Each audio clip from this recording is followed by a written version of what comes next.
review we're gonna review later, but first, I've been asked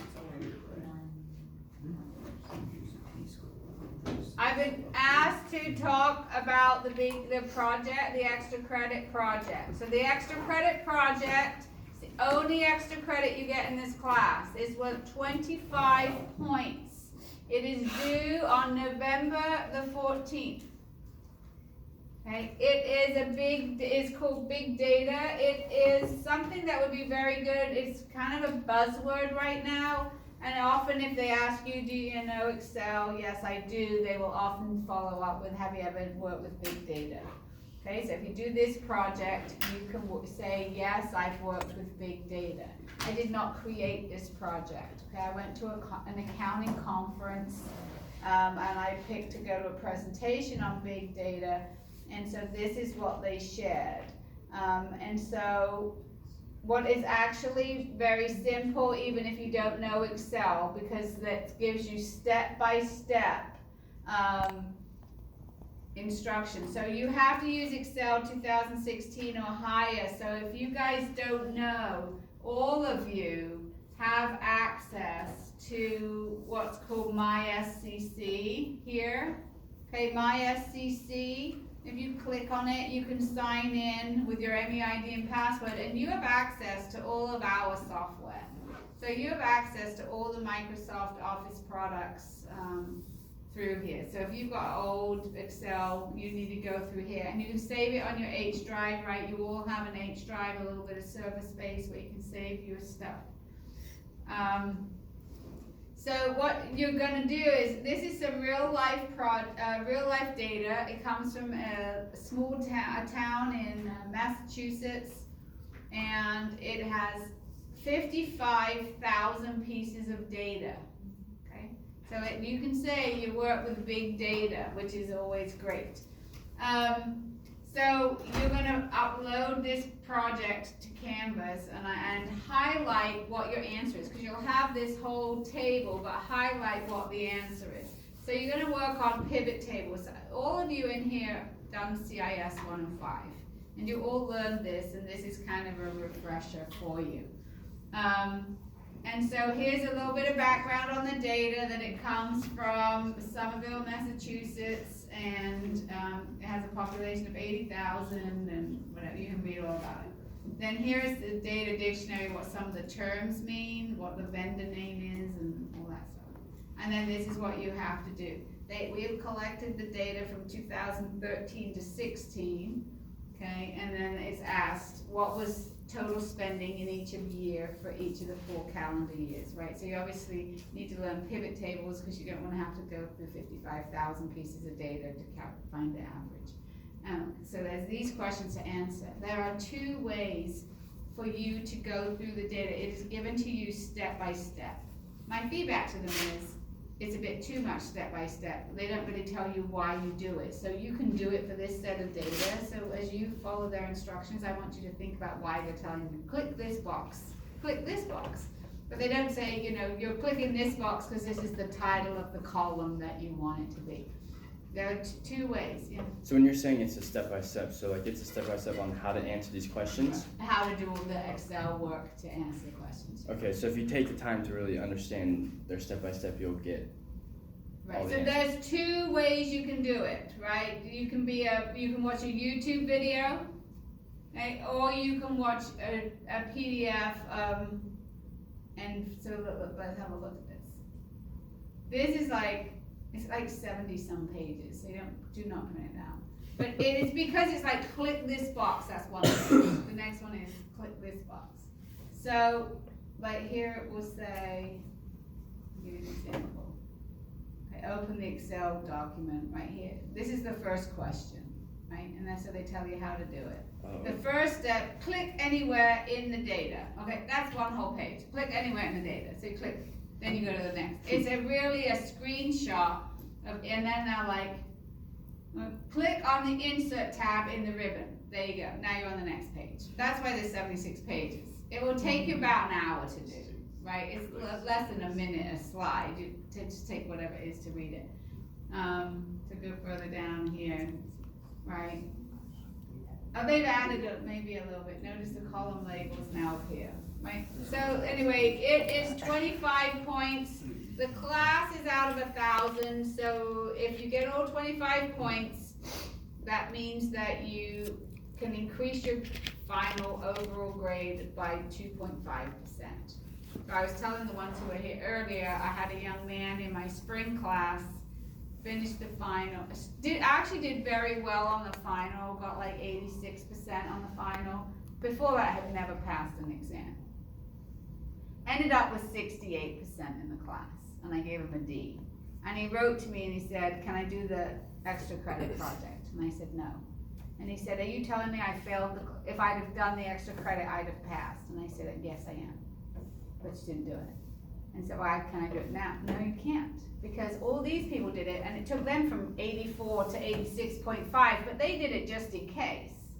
It's not fair to them if I just let the people do it who need to do it at the end. So he wasn't very happy. He had to do the class again this summer. But so this is your only shot at extra credit. There is no other extra credit. It's a 2.5% and it's due November 14th. You don't have to do it, right? Some of you don't need to, but they're the people who usually do it. Those of you who don't need to do it are usually the ones who would do it. So that is what your extra credit is. I do think it takes between an hour and a half if you just kind of go through the step-by-step And you turn it in process. online? What's that? You turn it in online? You turn it in on Canvas. On Canvas. Yeah, so you have to save it as Like a file? an XLSX file. Okay. That's the only one. It won't accept it. If you're having trouble, it's because you didn't save it as the right kind of file. Okay. Okay? Any questions about that extra credit? Everybody good? So next class is the exam. The review this afternoon, right? Anybody going to the review this afternoon? Some people went yesterday. How was yesterday's, Chris? It was very good. Very good. I mean, Stephen just gets rave reviews. Someone in my last class. Yeah, he's awesome. And so, do go and take advantage of that. So on Tuesday, so it's on chapters 5, we talked a bit about this the other day, right? 5, 6, 7, and 8. And so today we're gonna review for the multiple choice. You're allowed to have out your booklets and you're allowed to look at your formula sheet, Sweet. okay? Let's see. Ready? Here we go. First question. 30 random people were stopped and asked if they subscribed to Business Week. 10% of adults subscribe to Business Week. Which of the following statements is true? A, this is a normal distribution question with a mean of 30. B, this is a binomial question. C, this is a Poisson question. D, this is a normal distribution with P is 0.1.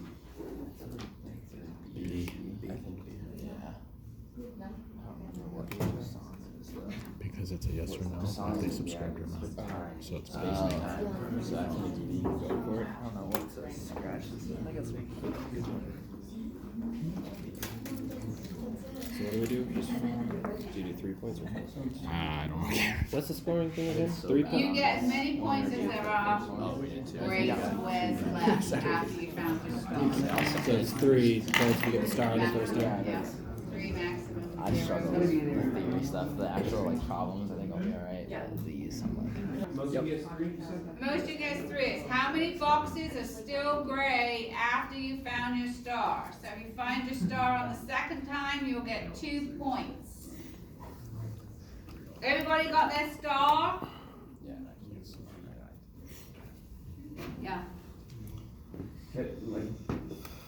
The question I have is what, I don't use tripods, so I what don't like it. qualifies something to be Poisson? Right. Is I'll that go what you're over gonna you. cover at the end? Okay. Did you get it, Unicorn? Yeah. Okay, everybody got their star? Okay, so let's talk about this. So when there's a multiple choice test, instructors have a variety of level of difficulty questions. And I would say that this is considered an easy one, okay?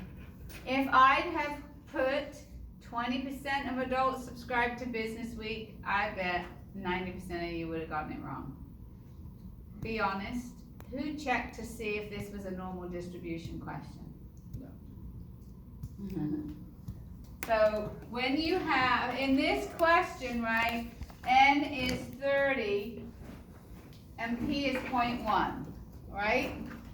So you all said binomial. Most of you probably got it right the first time. I heard, oh, find this binomial, because I say, do you subscribe to Business Week? And they say yes or no, right? That's what makes it binomial.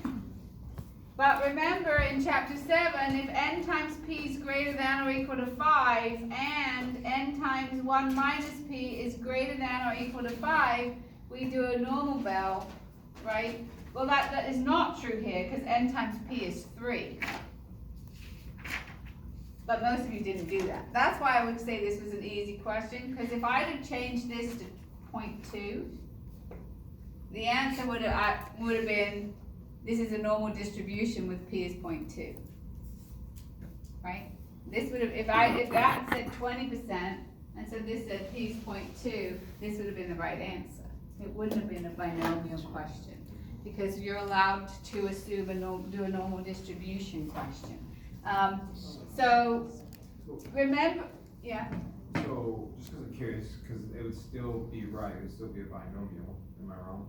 Well, you wouldn't, when you ask the question, but the math that you do, you would not use the binomial question, the formulas and stuff. So I mean, B would still be true then, right? If it is. It would be, but it would not, yes, if I check, this is a binomial math problem, it's not a binomial math problem. Got it.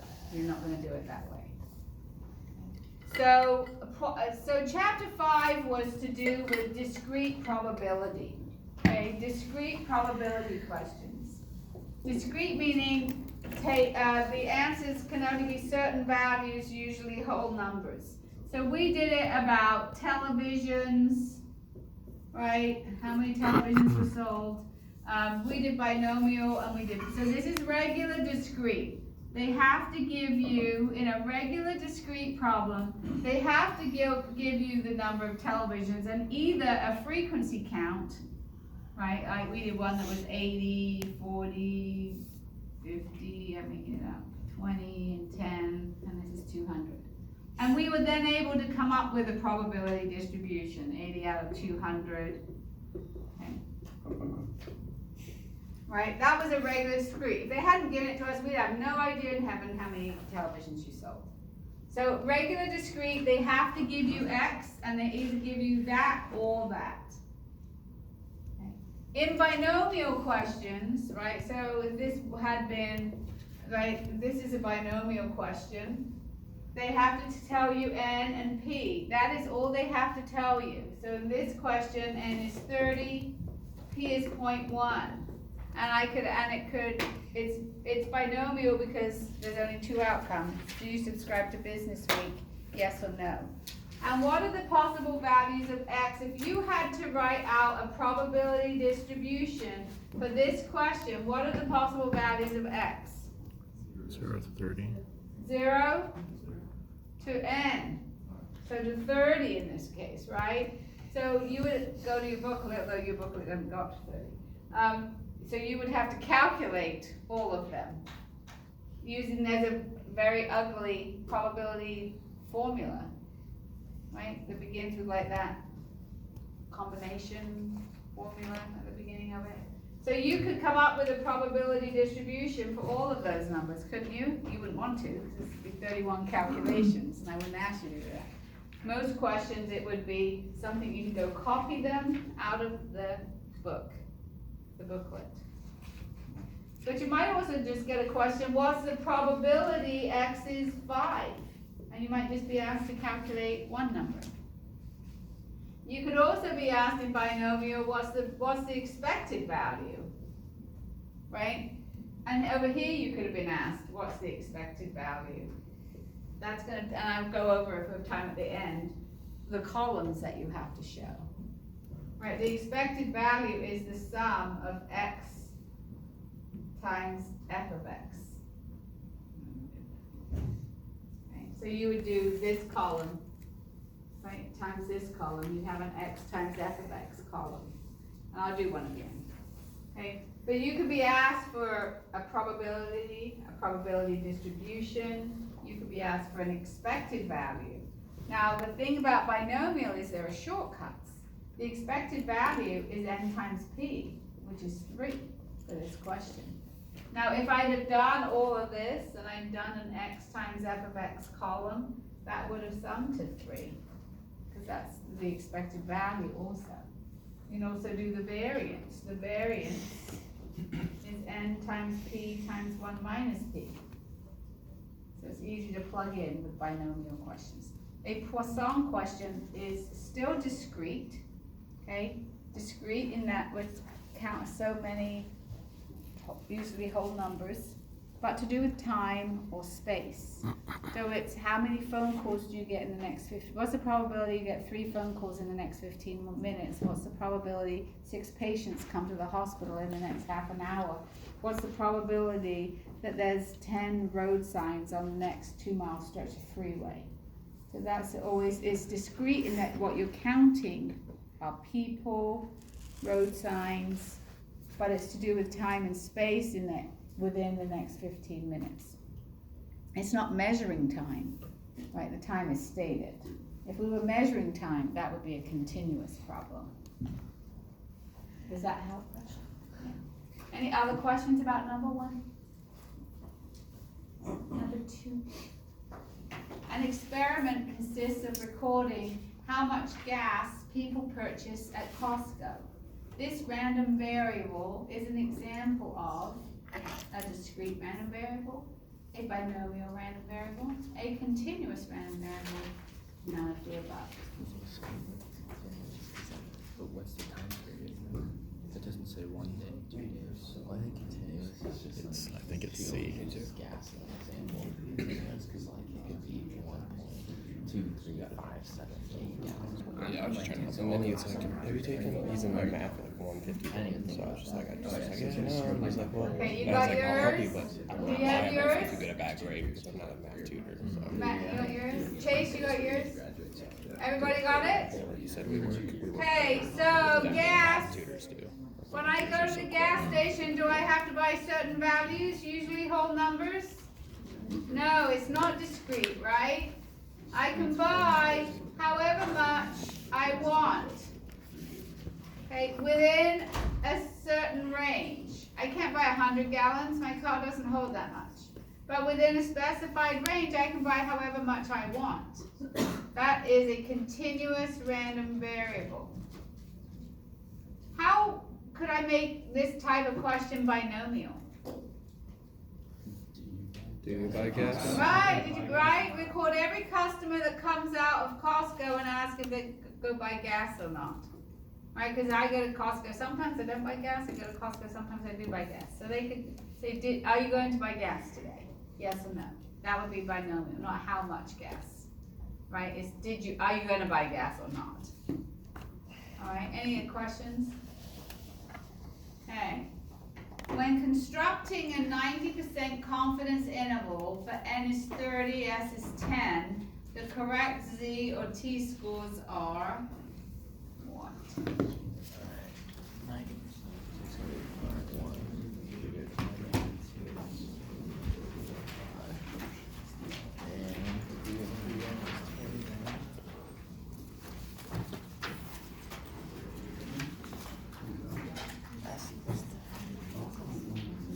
So you have to do your levels of significance, right? Your alpha. Yeah, it's just Well, I guess you got to do. Do you have to do a proof? You have to do a proof first, right? At least that's Yep. what I would do. All right, so some people say they got it, but they invite me to go over it. Ready? So, what is the rule about, first you've got to decide, are you going to use a Z or a T? Okay, so, I'm going to help you make some flashcards to help you study. Okay, Use so on you, tests. no, you cannot use them on your test, they'll be studying. Take 5 each. If you need more, let me know. You're going to write Really? It's not bad, it'll be everywhere. Communicate. It's not. the sampling distribution of X bar is approximately Yeah. bell-shaped when? That's on the front of your card. And on the back of it, you're going to write what? When the underlining The underlying distribution is bell-shaped. population is bell-shaped And sigma is given. and sigma's given. Number 2, N is greater than 30 and sigma is greater given. than or equal to 30 and sigma's given. And Greater than 100. more than 100, sounding kind of dirty. That's sounding. Anyone need more cards? Did you all get 5? How many? 5 each. Oh, I took one. Oh, they're all yours? Oh, I got some count. You got some extras? Keeping everything. Alright, you need more? Does that mean that we can use a Z-score? You had to go. No. That's annoying. So I'm gonna use a T-score. So the wrong answers are not random numbers. The wrong answers are common mistakes that students make. So if you had used a Z-score, you would have got 1.645, right? So for students who use a Z-score, they would go, oh, yep, that's the answer, right? Because that's a common mistake if students didn't notice, but you were just given S. So the only proof that goes with having S is this one, right? Standard deviation. And you did not have a sample more than 100. You had a sample of 30. So you don't get to use the Z-score. So you're gonna use, right? Oh, is that population? Like, Mhm. oh, okay. So if it would change, If it changed, then yeah. Right. it was like that. So Yeah. we have to use a T-table. So in the T-table, okay, your degrees of freedom, it's a formula on your formula sheet, is n minus 1. So you need to go to 29. If you went to 30, that answer is also one of the wrong answers. Okay? When you are doing a confidence interval for 90%, okay, you're looking for the T-scores that are T alpha divided by 2. If you're 90% confident, alpha is 0.1, but alpha divided by 2 is 0.05. So you go to 0.05 to get the right answer. If you go to 0.1, that's one of the other wrong answers. Okay, so if you do alpha's 10% and you look up 10. So that's where the other 3 numbers come from. If you use the Z-score, if you did degrees of freedom of 30, and if you had done area to the right is 0.1. So just be sure that, you know, some of the answers aren't always stupid answers. They come from common mistakes that you might make. All right, so the answer was B, was it? B? Yep. Yeah. Okay. So this came from, I think, if you looked up 0.1, and this is if you did degrees of freedom of 30. And that's a Z-score. Anybody have any questions about number 3? That's brutal. So you'll think you're right, but then you never know. I know. Well, you will know eventually. eventually. A week later. All right. Yeah, we don't just make them up. They're not just random. Which of the following scenarios would not be represented? Now you have to put your card away that you just made, by the way. Which of the following scenarios would not be represented by a normal distribution? So sample size would be, because it's over 100. 30 and 6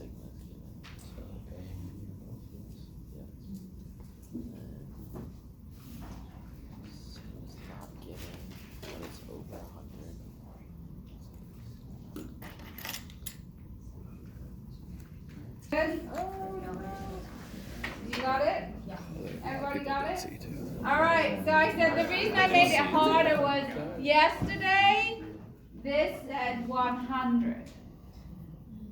And so I heard some students say, it's not more than 100, that's the one. Well, it's still not the one, so I'm like, okay, I'm gonna make it 101. And then, did any of you think that wasn't the right answer?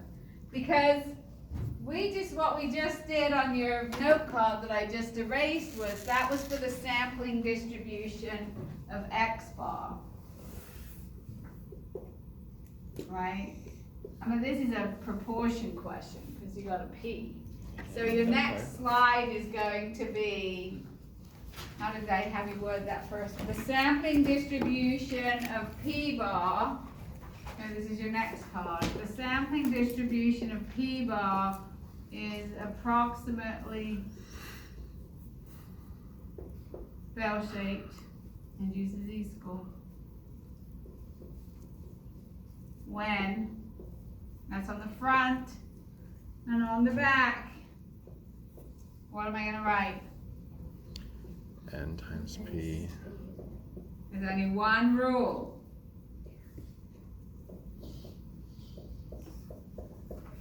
Okay, that's one rule. This is not one and this is another. This is one rule, like we had n's greater than or equal to 30 and sigma's given. This is an and. There's only one rule. So in the first one, if you did n times p, you'd get 4 point something, and that's why it's not normally distributed. Question A would have been a binomial question. Oh, that's different. Wait. The proofs are not on the formula sheet. So that's why we're making flashcards. Yeah, Like you can be like, okay, that reminds you. Okay. that will remind me. of- Questions about this one? So look, this one does not, the A does not pass n times p is greater than or equal to 5. It comes to 4 point something. B, right, if there's sigma, this is a mean question, n is greater than or equal to 30 and sigma's given. This is a proportion question, n times p is 5, okay? And n times 1 minus p is 5. They just have to be greater than or equal to 5, so this one's good. This one has S, but because it's more than 100, it also can use a Z-score. But n is more than 100. So with proportions, it's not to do with the sample size. Because look, we're allowed to use a Z-score, and we only have a sample size of 10, but we can't use a Z-score when we've got a sample size of 101. It's to do with the relationship between n and p. So that's what the formula, this is the only proof for proportions to be bell-shaped and then use a Z-score. Alright, does anybody have any questions about number 4? Okay, here's number 5.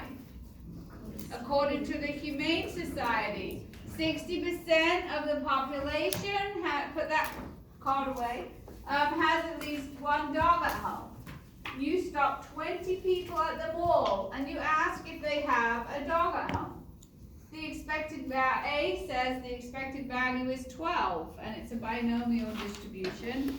B says the expected value is 20 and it is a Poisson distribution. C says the expected value is 12 and it's a normal distribution. And D says the values of X are 1 and 2 and it's a binomial distribution. So it's this one right here. So n times p, and it's a binomial distribution. How did you get that? Because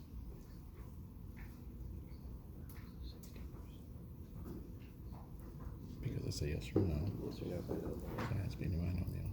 And then they want the expected value, which is will be n times p. N times p is the expected value. So I got that. Okay. So that would make it normal. And so since, so it's just C. And I mean, yeah, Okay, so that's expected value. 12. So 20. You stop 20 people, so that's your n. And then so 20 times 0.6. I just feel like because it's yes or no.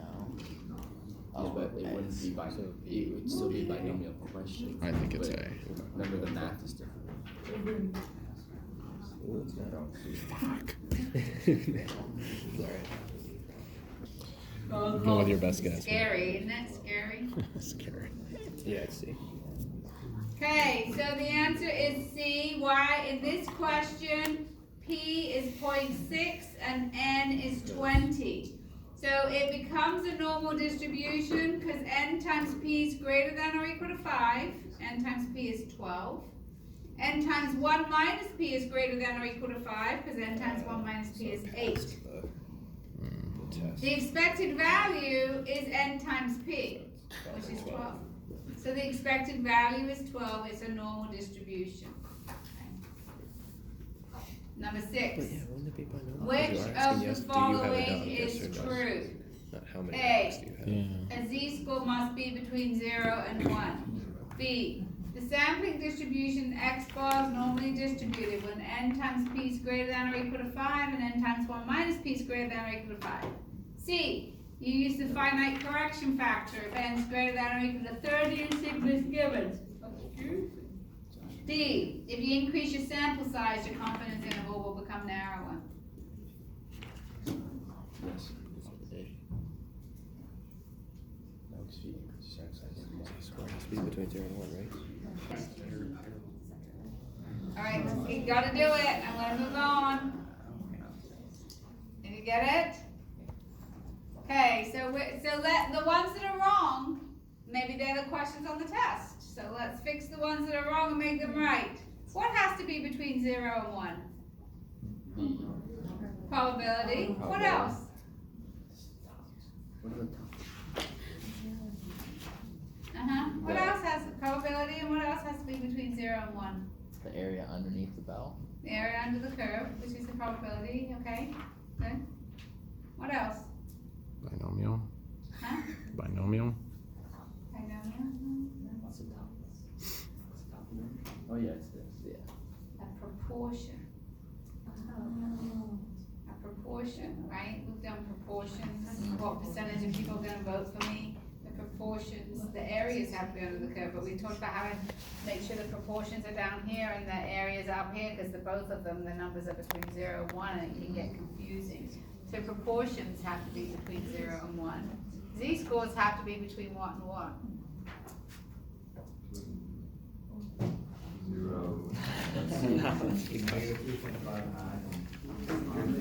On our booklet, they go to negative 3.59 and positive 3.59. That's on a normal distribution, Instead of right? X on Z-scores can really be, listen, Can be anything. listen. Z-scores